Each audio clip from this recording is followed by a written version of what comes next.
Welcome in my YouTube channel. मैं हूं A K. Kashyap. Bihar second phase शिक्षक बहाली में आपका स्वागत है। एनसीईआरटी और एससीईआरटी अगर आधारित आप क्वेश्चन का प्रैक्टिस सेट करना चाहते हैं तो आप मेरे चैनल को जरूर सब्सक्राइब करके बेल आइकन को दबा दीजिए। आज के इस वीडियो में हम लोग देखेंगे दो इंपॉर्टेंट लेसन। एक यहाँ पे जो आप देख रहे होंगे लेसन 1 में हम लोग देखेंगे राजनीतिक सिद्धांत। लेसन 1 में हम लोग देखेंगे राजनैतिक सिद्धांत और एक परिचय, राजनैतिक सिद्धांत और एक परिचय, पॉलिटिकल थ्योरी। और सेकंड वाले लेसन में हम लोग देखेंगे लिबर्टी, स्वतंत्रता। सेकंड वाले लेसन में हम लोग देखेंगे स्वतंत्रता और इसके बाद वाला लेसन आपका रहेगा समानता का। तो आप बिल्कुल लास्ट तक बने रहें और चैनल को सब्सक्राइब नहीं किया तो चैनल को जरूर सब्सक्राइब करके बेल आइकन को दबा दीजिएगा। साथ ही आप वीडियो को लाइक और शेयर करना बिल्कुल ना भूलें। आप वीडियो को शेयर जरूर कर दीजिएगा। चलिए आइए इंपॉर्टेंट क्वेश्चन को हम लोग देखेंगे। तो सबसे पहले हम लोग देखते हैं इंडियन पॉलिटिकल के इस शुरुआती जो हमने आज लेसन शुरू किया है तो पॉलिटिकल थ्योरी से रिलेटेड महत्वपूर्ण क्वेश्चन यहाँ पे आपको देखने के लिए मिलेगा। बाइलिंगुअल क्वेश्चन आंसर है और इसमें आपको अगर आप हिंदी मीडियम से हैं और तो आपके लिए भी हिंदी मीडियम और इंग्लिश मीडियम दोनों लोगों के लिए ये क्वेश्चन काफ़ी हेल्पफुल है। तो इंडियन पॉलिटी में मैंने जो इम्पोर्टेंट जो हिंदी का जो टर्म डिफ़िकल्ट होता है इस कारण से हमने यहाँ पे इंडियन पॉलिटी में बाइलिंगुअल ही क्वेश्चन को आपके सामने लाया हूँ। तो आप ज़रूर हिंदी मीडियम और इंग्लिश मीडियम वाले ये दोनों लोग क्वेश्चन को ज़रूर वॉच करेंगे। काफ़ी इंपॉर्टेंट आपको क्वेश्चन देखने को आज मिलेगा। भारतीय संविधान के आदर्श सिद्धांत को प्रतिस्थापित किया गया। The ideal principle was enshrined in the Indian constitution. जो संविधान के आदर्श सिद्धांत को जो प्रतिस्थापित किया गया, option A liberty, B democracy, C equality, D more than one of the above, none of these, इनमें से कोई नहीं। भारतीय संविधान के आदर्श सिद्धांत को प्रतिस्थापित किया, ऑप्शन नंबर डी, उपयुक्त में से एक से अधिक। कैसे होगा उपयुक्त में से एक से अधिक? क्योंकि आदर्श सिद्धांत लिबर्टी से आता है। आदर्श सिद्धांत जो आइडियल प्रिंसिपल जो है ये लिबर्टी से आता है, डेमोक्रेसी से आता है और इक्वलिटी से आता है। तो ये संविधान के जो आइडियल प्रिंसिपल है, या 3 आइडियल प्रिंसिपल हैं। ठीक है, चलिए सेकंड क्वेश्चन को जरा देखिए। सेकंड क्वेश्चन क्या है? सेकंड क्वेश्चन को जरा देखते हैं। The ideal principle of the constitutions of which of this countries is similar to the Indian constitution. इनमें से किस देश का संविधान का आदर्श सिद्धांत भारतीय संविधान के जैसा है? ठीक है, भारतीय संविधान के जो अभी आप 3 आदर्श देखे हैं, ठीक इसी तरीके से कौन से देश का संविधान इस आदर्श सिद्धांत पर कार्य करता है? UK, Britain, United kingdom, United state of America, Canada, उपयुक्त में से एक से अधिक, इनमें से कोई नहीं। तो इंडियन आइडल के जैसा, इंडियन कॉन्स्टिट्यूशन के आइडियल के जैसा ही यूनाइटेड स्टेट ऑफ अमेरिका का भी आइडियल प्रिंसिपल है, ideal principle of the constitution है। ठीक है, जो किसके सिमिलर है? ये भारतीय संविधान के जैसा सिमिलर है। नेक्स्ट क्वेश्चन को देखिएगा जरा, थर्ड नंबर, कि भारतीय संविधान में किसके विचारों और सिद्धांतों के आधार पर हुआ था? On whose ideas and principle was the Indian constitution. Bharat के संविधान की जो मूल उत्पत्ति हुई है, ये मूल उत्पत्ति भारत शासन अधिनियम 1935 का है। भारत शासन अधिनियम 1935 का है। ठीक है, शासन अधिनियम 1935। इस अधिनियम के तहत ही जो भारत के मूल संविधान है उस संविधान का लगभग 75% बातें जो है इसी संविधान से एडॉप्ट किए गए हैं। इस भारतीय संविधान के कुछ महत्वपूर्ण जो भाग में fundamental right, directive principle, state policy, union and state, DP, fundamental duties, parliament, कुछ अलग अलग संविधानों के सोर्स से इसे एडॉप्ट किया गया है। लेकिन भारतीय संविधान के आइडियोलॉजी में, भारतीय संविधान के जो प्रिंसिपल्स हैं उस प्रिंसिपल्स में कुछ फिलोसफर का भी उसमें इंपॉर्टेंट आइडियोलॉजी को एडॉप्ट किया गया है। तो उसमें कौन कौन है, कौन कौन से विचारक हैं? कौटिल्य और अरस्तु, रूसो और कार्ल मार्क्स, महात्मा गांधी और डॉक्टर बी आर अम्बेडकर, उपयुक्त में से एक से अधिक, इनमें से कोई नहीं। इसका सही आंसर होगा ऑप्शन नंबर डी, कौटिल्य और अरस्तु का विचार, रूसो और कार्ल मार्क्स का विचार, महात्मा गांधी और डॉक्टर बी आर अम्बेडकर का विचार। ये 6 लोग इंपॉर्टेंट है जो इंडियन कॉन्स्टिट्यूशन के विचार और सिद्धांतों के आधार पर इनके बातों को मेंशन किया गया है। 4 नंबर क्वेश्चन, भारतीय आधुनिक काल में सबसे पहले किसने कहा था कि स्वतंत्रता मानव मात्र का मौलिक अधिकार है? शब्द को जरा समझिएगा, स्वतंत्रता मानव मात्र का मौलिक अधिकार है। भारतीय आधुनिक काल में सबसे पहले किसने कहा था कि स्वतंत्रता मानव मात्र का मौलिक अधिकार है? Who was the first to say in the Indian modern period that freedom is the fundamental right of every human beings? Who was the first to say in the Indian modern period that freedom is the fundamental right of every human beings? Karl Marx, Aristotle, अरस्तु, Rousseau, उपयुक्त में से एक से अधिक, इनमें से कोई नहीं। सर्वप्रथम स्वतंत्रता मानव मात्र का मौलिक अधिकार है, यह कथन था कार्ल मार्क्स का। किसका था? कार्ल मार्क्स का। बहुत इंपॉर्टेंट क्वेश्चन है ये, ध्यान रखिएगा। किसका अधिकार है? कार्ल मार्क्स का। तो भारत के संविधान में मौलिक अधिकार का भी जिक्र आता है, फंडामेंटल राइट का। और ये फंडामेंटल राइट कहां से लिया गया था? यूनाइटेड स्टेट ऑफ अमेरिका से लिया गया था। कहां से लिया गया था? यूनाइटेड स्टेट ऑफ अमेरिका से। लेकिन कार्ल मार्क्स का जो संबंध रहा था, यह फ्रांस की क्रांति से रहा था। किस क्रांति से? फ्रांस की क्रांति से। कब हुई थी फ्रांस की क्रांति? फ्रांस की क्रांति हुई थी, समझिएगा जरा बात को, फ्रांस की क्रांति हुई थी 1789 में। चलिए नेक्स्ट देखिए, यहाँ पे नेक्स्ट हम लोग करते हैं, नेक्स्ट क्वेश्चन को देखते हैं। महात्मा गांधी ने किस पुस्तक को वास्तविक स्वतंत्रता या स्वराज की अर्थ की विवेचना किया था? महात्मा गांधी के किस पुस्तक में वास्तविक स्वतंत्रता या स्वराज अर्थ की विवेचना किया था? In which book did Mahatma Gandhi discuss the meaning of real freedom and Swaraj? Harijan, Hind Swaraj, Navjivan, उपयुक्त में से एक से अधिक, more than one of the above, none of these. सही इसका आंसर होगा option B, Hind Swaraj. Hind Swaraj related किससे है? महात्मा गांधी से है। और 1909 में महात्मा गांधी के द्वारा हिंद स्वराज लिखा गया था। तो वास्तविक स्वतंत्रता और स्वराज का अर्थ अगर देखना है जिस बुक में, तो वह बुक कौन सा है? हिंद स्वराज। नेक्स्ट क्वेश्चन, किस दार्शनिक ने, अच्छा एक चीज यहां देखिएगा, कुछ ऑप्शन में जैसे नेम दिए हुए उसका मैंने इंग्लिश में नहीं किया हूं क्योंकि नाम है उसमें हिंदी और इंग्लिश में वैसा कोई डिफिकल्ट वर्ड में नहीं है, तो इसे आप इजीली वे में कर सकते हैं। किस दार्शनिक ने समानता और स्वतंत्रता को निर्णायक माना था? किसको? समानता और स्वतंत्रता को निर्णायक माना था। Which philosopher considered equality and freedom decisive? अरस्तु, कार्ल मार्क्स, रूसो, उपयुक्त में से एक से अधिक, इनमें से कोई नहीं।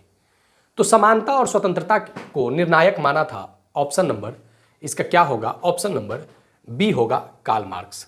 इसका ऑप्शन ए होगा अरस्तु। अरस्तु ने समानता और स्वतंत्रता को निर्णायक माना था। चलिए नेक्स्ट क्वेश्चन देखेंगे, 7 number.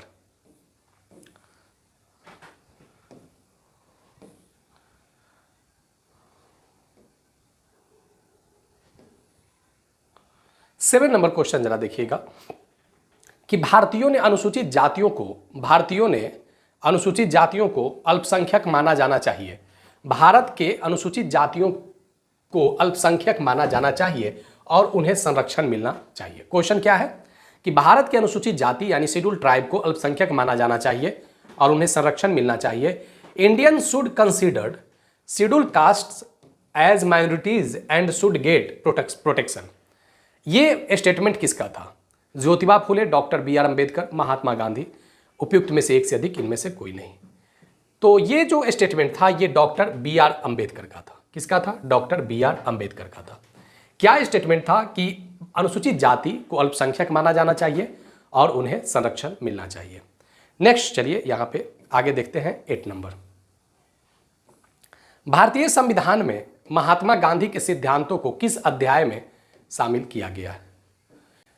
In the name of which chapter were the principle of Mahatma Gandhi included in the Indian constitutions?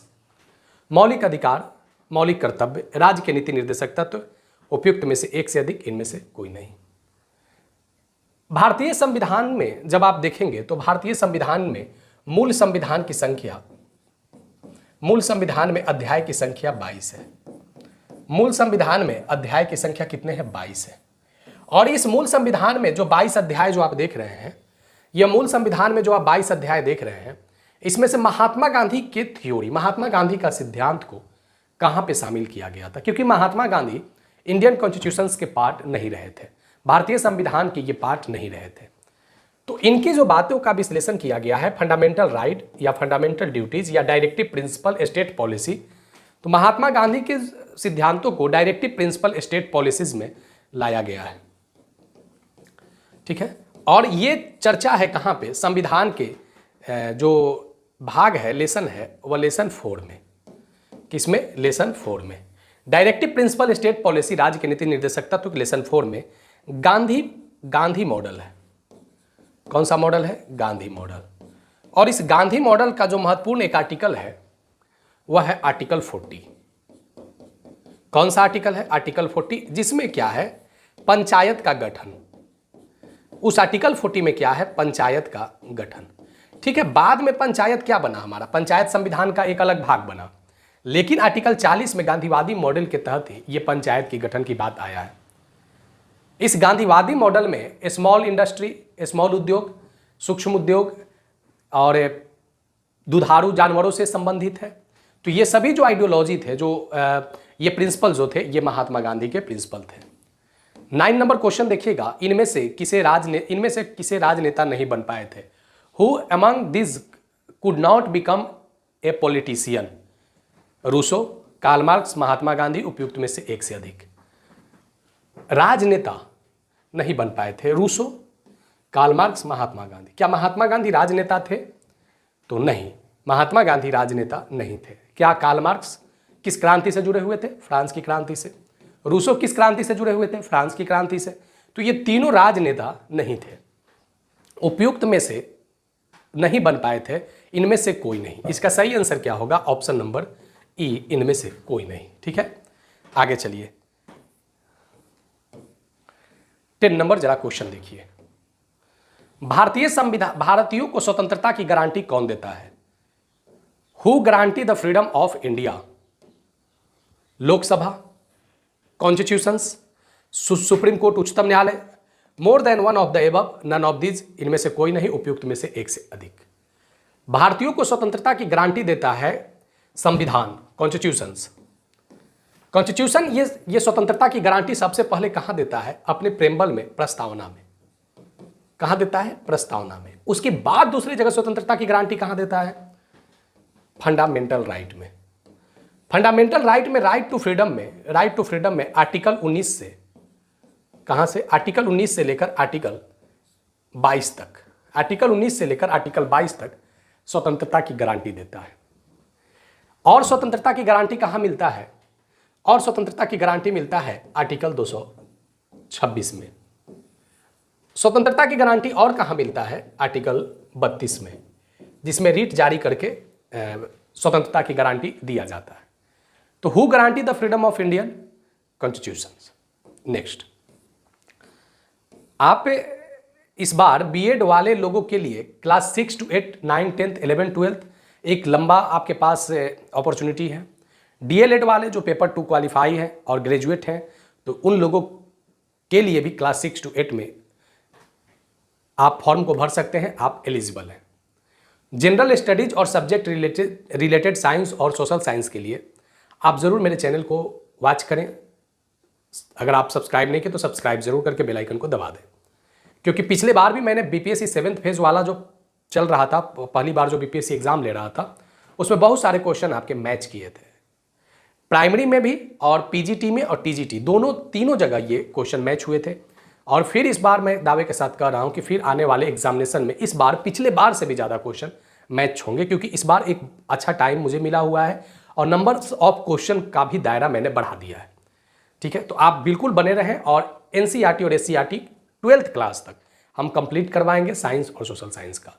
चलिए यहाँ पे देखिए नेक्स्ट क्वेश्चन कि इनमें से कौन सा मौलिक अधिकार का भाग नहीं है? Which the following is not a part of fundamental right? Right to privacy, right to life, right to information, RTI, उपयुक्त में से एक से अधिक, इनमें से कोई नहीं। इसका सही आंसर होगा मौलिक अधिकार का भाग नहीं है, तो इसमें नहीं है, तो इनमें से कोई नहीं। क्योंकि आप जो भी देख रहे हैं, right to privacy, right to life, right to information, सूचना का अधिकार, ये सभी आपके फंडामेंटल राइट के भाग हैं। सभी फंडामेंटल राइट के क्या है? भाग हैं। ठीक है, जैसे आजीविका का अधिकार क्या है? ये स्वतंत्रता के अधिकार में कवर है। राइट टू लाइफ जो देख रहे हैं, राइट टू लाइफ जो देख रहे हैं, ये भी आपके राइट टू फ्रीडम में रिलेटेड है आर्टिकल 21 से। सूचना का अधिकार भी आपका रिलेटेड है आर्टिकल 19 से, आर्टिकल 21 से। तो ये जो तीनों आर्टिकल आप देख रहे हैं ये राइट टू फ्रीडम से जुड़ा हुआ है, राइट टू फ्रीडम से जुड़ा हुआ है। चलिए नेक्स्ट क्वेश्चन को जरा हम लोग देखते हैं। 12 नंबर, नेटिजन शब्द किसके लिए प्रयोग किया जाता है? नेटिजन शब्द किसके लिए प्रयोग किया जाता है? नेटिजन शब्द किसके लिए प्रयोग किया जाता है? What is the term netizen used for? आतंकवादी और अपराधियों के लिए, फॉर टेररिस्ट एंड क्रिमिनल्स। आदिवासी संस्कृति और जंगल की सुरक्षा के लिए, for the protection of tribal culture and forest. Internet के इस्तेमाल करने वाले के लिए, for internet users. More than one of the above, none of this. आप एक बात और बताइएगा कि जिन लोगों की तैयारी बीएड, जिन लोगों ने इंग्लिश मीडियम से कर रखा है या जिनका बैकग्राउंड इंग्लिश मीडियम रहा है, तो हिस्ट्री वाले में विशेष वैसा कोई लैंग्वेज प्रॉब्लम नहीं होते हैं, लेकिन जहाँ पे होंगे वहाँ पे बाइलिंगुअल इस बार मैं दूंगा। पॉलिटिकल वाले पार्ट में वर्ड्स समझने में इंग्लिश मीडियम वाले लोगों को प्रॉब्लम होता है, साइंस वाले पार्ट में वर्ड्स समझने में दिक्कत होती है, तो इकोनॉमिक्स वाले पार्ट में भी ये देखा गया है। तो हिंदी का और इंग्लिश का यहाँ बाइलिंगुअल प्रैक्टिस सेट हम करवा रहे हैं। तो आप ये बताइएगा कि आपके लिए कितना ये यूजफुल है, और अगर कोई सुझाव होगा तो आप ज़रूर कमेंट में लिखेंगे। तो नेटिजन जो यूज होता है फॉर इंटरनेट यूजर के लिए, इंटरनेट के इस्तेमाल करने वाले लोगों के लिए नेटिजन शब्द का प्रयोग करते हैं। ठीक है, नेक्स्ट चलिए 13 नंबर, दार्शनिक सुकरात का संबंध निम्न में से किस देश से है? फिलोसफर सुकरात reform is related to which of the following country? सुकरात का संबंध निम्न में से किस देश से है? भारत, यूनान, तुर्की, उपयुक्त में से कोई नहीं, उपयुक्त में से एक से अधिक और इनमें से कोई नहीं, इनमें से कोई नहीं। लेकिन यहां पे आंसर मेरा यूनान मिला हुआ है। सुकरात रिलेटेड है कहां से? यूनान से, और ये यूनान के ही दार्शनिक थे सुकरात। यहां देखिए कि रिपब्लिकन नामक पुस्तक किसकी रचना है? Who wrote the book Republic? अरस्तु, सुकरात, प्लेटो। इसका सही आंसर होगा ऑप्शन सी, प्लेटो। नेक्स्ट चला देखिए यहां पे कि द रिपब्लिक नामक बुक में किसका संवाद इससे आरंभ होता है? Whose dialogue in the book the republic begins with? सुकरात, कार्ल मार्क्स, सुकरात, प्लेटो, सुकरात, सेफलेस, उपयुक्त में से एक से अधिक, इनमें से कोई नहीं। इसका आंसर होगा ऑप्शन नंबर सी, सुकरात और सेफलेस से, सुकरात और सेफलेस से। द रिपब्लिकन नामक बुक में जो कन्वर्सेशन जो दिया गया है, तो ये जो शुरू ही होता है, जो डायलॉग शुरू होता है, यह सुकरात और सेल्पस के डायलॉग से ही शुरू होता है।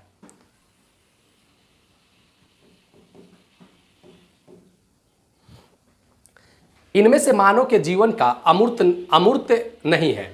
Among these A not abstract issue of human life. आज़ादी, समानता, सेकुलरिज्म, धर्मनिरपेक्षता, उपयुक्त में से एक से अधिक, इनमें से कोई नहीं। इसका सही आंसर होगा ऑप्शन नंबर डी, उपयुक्त में से एक से अधिक। ये सभी जो एब्स्ट्रैक्ट जो हैं, ये आपके अमूर्त नहीं है। ठीक है, ये सभी क्या है? मूर्त हैं। कौन कौन? फ्रीडम, इक्वलिटी और सेकुलरिज्म। चलिए आगे। तो आप अगर लास्ट तक बने हुए हैं तो आप ज़रूर मेरे वीडियो को शेयर ज़रूर कर देंगे। वीडियो को लाइक और सब्सक्राइब, वीडियो को लाइक और शेयर करना बिल्कुल ना भूलें। न्यू व्यूअर है तो सब्सक्राइब करना भी ना भूलें। आपके लिए बहुत इंपॉर्टेंट कंटेंट है, आप ये मानकर चलिए। बहुत सारा क्वेश्चन आपका मैच करेगा, बशर्ते आपको पेशेंस के साथ ये सारे क्वेश्चन को देखने होंगे। मिलेंगे नेक्स्ट वीडियो में नेक्स्ट टॉपिक के साथ। धन्यवाद।